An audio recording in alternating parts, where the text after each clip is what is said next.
Klein Arresto Liam Harris is gebore op 4 Augustus 2013, maar sterf op 6 Augustus in die Palinomi Hospitaal in Bloemfontein.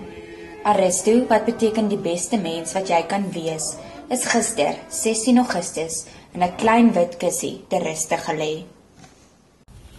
Jy voel jy kan vir ewig rou, jy kan vir ewig huil. En nie dit of dat wat iemand sê nie. Nie eers dat iemand sal sê, ons sal hulle terugkry wat dit gedoen het. Kan daai gevoel in jou beter maak nie. En ek wil hê mense wat met sulke gevalle werk by hospitale moet verstaan.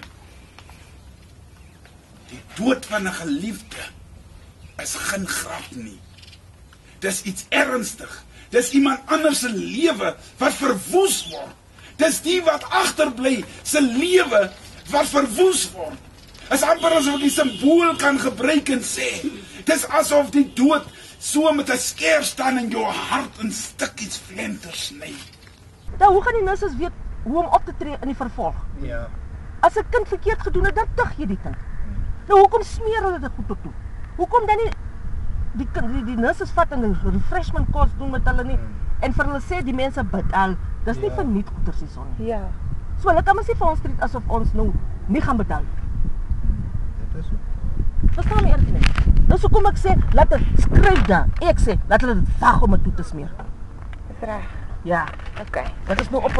Sê vir hulle ek is op die oorlogspad. Ek is woeg dat die mense voor my sterwe, dan wil hulle hier vir my. Ek sal slat hulle.